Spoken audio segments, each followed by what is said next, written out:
Praise the Lord. परमेश्वर के नाम की महिमा हो। मैं विश्वास करता हूँ कि आज का दिन जो परमेश्वर ने हमारे जीवन में दिया है, आप उसमें सब आनंदित है। मेरी आज प्रभु से यही प्रार्थना रही कि परमेश्वर हम सबको संभाले, हमारे देश को संभाले, और परमेश्वर ने जो हमें बुलाहट दे करके जो आशीषें दी है, जो काम दिया है, उस काम को करते हुए हम परमेश्वर की महिमा कर सकें। मेरे प्रियो, आज मैं आपके सामने अनंतकालीन बुलाहट के साथ बुलाया जाना इस विषय पर बात करना चाहता हूँ।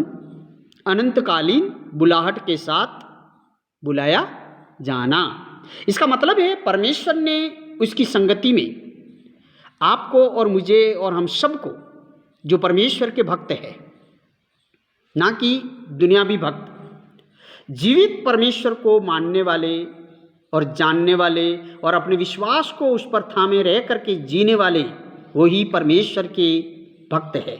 और परमेश्वर के भक्तों को कोई और नहीं, वो ही जीवित और सर्वशक्तिमान परमेश्वर बुलाहट देता है, उनको बुलाता है। लेकिन ये जानना बहुत जरूरी है कि परमेश्वर की बुलाहट आपके लिए और मेरे लिए है कितने समय के लिए है। आज का जो मेरा विषय है कि परमेश्वर की बुलाहट तो हमारे लिए अनंतकालीन है, लेकिन आप और हम कब तक परमेश्वर की उस बुलाहट को हमारे जीवन में निभा पाते हैं, पूरी कर पाते हैं। देखो, बहुत सारे लोगों को आप जानते होंगे कि वो परमेश्वर की संगत में आते तो हैं जब बीमार होते हैं, परेशान होते हैं, बेरोजगार होते हैं, दुविधा में होते हैं, तब। लेकिन होता क्या है, वो दुविधा प्रभु अपने प्रेम और दया को प्रकट करता है, क्योंकि प्रभु प्रेमी है। प्रभु उसके पास आने वाले हर एक जन की प्रार्थना को सुनता है और उनकी परेशानियों को, बीमारियों को, तकलीफों को वो जब दूर कर देता है तो वो समझते हैं अब हमारा काम हो गया। मेरे प्रियो, प्रभु की बुलाहट यहीं तक नहीं है, अनंतकालीन है।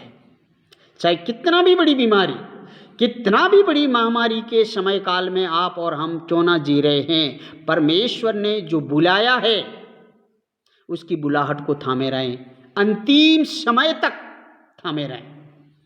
तभी आपके लिए और मेरे लिए ये विश्वासी जीवन, ये बुलाहट जो प्रभु ने दी है, वो आशीष के रूप में, वो मुकुट, जो जीवन का मुकुट परमेश्वर हमें देने जा रहा है, वो मिलने वाला है। इसका मतलब है आप और हम सब परमेश्वर में, प्रभु यीशु मसीह पर बने हुए विश्वास को आगे बढ़ाते हुए परमेश्वर में बने रहें, मसीह यीशु में बने रहें। ये बहुत जरूरी है। जब हम संत यूहन्ना का सुसमाचार हम पढ़ते हैं, उसका 6 अध्याय 16 वचन से 29 वचन तक, तो हम पाते हैं अनंत लाभ के लिए परिश्रम करना। यानी कि परिश्रम 2 तरीके का होता है।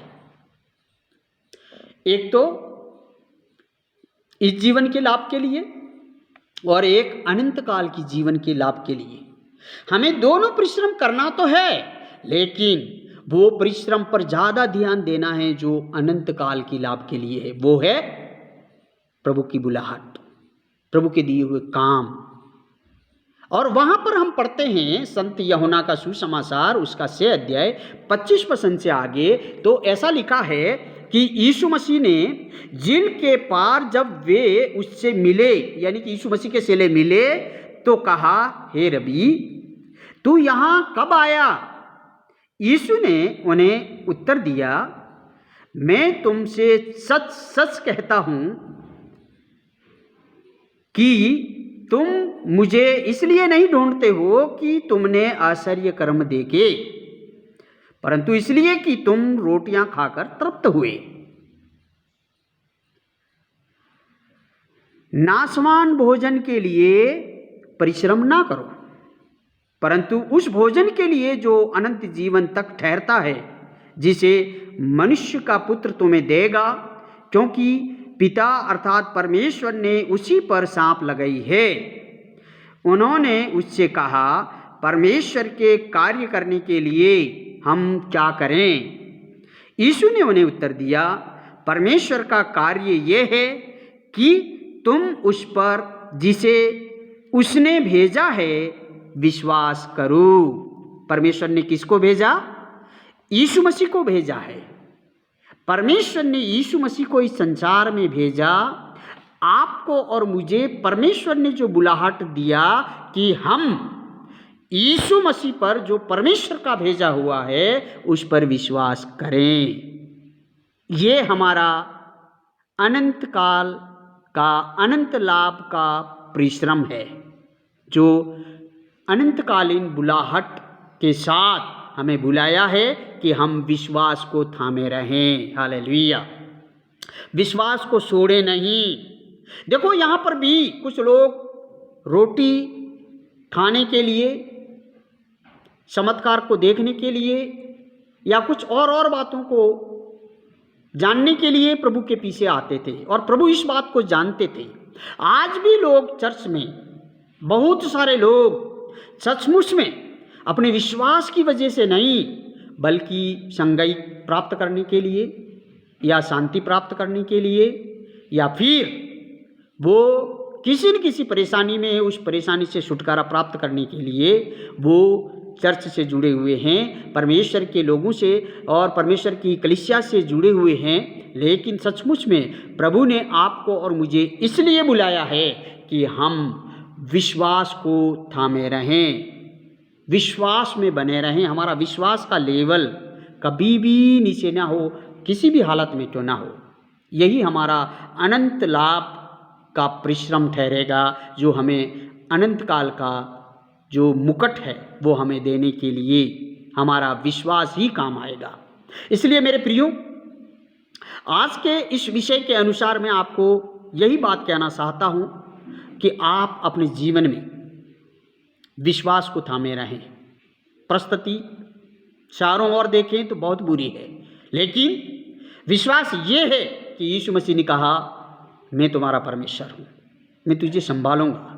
भजन संहिता 23 में हम देखते हैं तो वहाँ हम पाते हैं कि हम उसकी सराई की भेड़ें हैं। वो हमें संभालेगा, वो हमें सराएगा, वो हमें सुरक्षा देगा, क्योंकि वो हमारा प्रभु है। लेकिन हमारा विश्वास है क्या? क्या हम विश्वास में बने हुए हैं क्या? दिन प्रतिदिन हमारा विश्वास बढ़ रहा है या कम हो रहा है? इस बात का मूल्यांकन आपको और हम सबको हर दिन करना है। परमेश्वर जो आपको और मुझे किसी न किसी माध्यम से बुलाया है, लेकिन उसका उद्देश्य एक ही था कि आप और हम उसके भेजे हुए पुत्र पर हम विश्वास करें, और उस विश्वास को करने के बाद हम उसमें बने रहें। हालेलुया! क्या आप प्रभु यीशु मसीह में विश्वास के द्वारा बने हुए हैं? क्या आप कैसी भी परेशानी क्यों ना आए, कैसी भी दुविधा क्यों ना आए, कैसी भी रुकावटें क्यों ना आ जाए, चाहे अपने और पराये जो कुछ भी आपके विरुद्ध में क्यों ना हो जाए, क्या आप प्रभु यीशु मसीह में बने रहना चाहते हैं? अगर हाँ, तो प्रभु आपको चलाने वाला परमेश्वर है। आप मनुष्य पर नहीं, सर्वशक्तिमान परमेश्वर अपना भरोसा रखें, उस पर अपना भरोसा रखें। जो उस पर भरोसा रखता है वो कभी ना डिगेगा। हालेलुया! वो कभी भी लज्जित नहीं होगा, उसका मुंह कभी काला नहीं होगा। बेशर्त आपका और मेरा विश्वास उस सर्वशक्तिमान परमेश्वर जिसने आपको और मुझे बुलाया है, अद्भुत रीति से बुलाया है, माँ की गर्भ में रचने से पहले ही हमें सुन रखा था और हमें बुलाहट दे रखी थी कि ठीक समय में वो हमें बुलाए। मेरे प्रियो, आप और हम हमेशा हमारे विश्वास को मेंटेन करें। प्रभु की उन आज्ञाओं को, उन वचनों को हमारे जीवन में थामे रहें। हमारे विश्वास की जो भक्ति है, जो तपस्या है, वो यही है कि हम किसी भी हालत में क्यों ना हो, हम विश्वास में बने रहें। प्रभु आप सबको आशीष दे, मेरी यही प्रार्थना है। आइए हम प्रार्थना करें कि पिता हमें संभाले, शक्ति दे और सामर्थ्य दे। आंखों को बंद करें, हम दुआ करें। पिता, मैं आपको बहुत बहुत धन्यवाद देता हूँ।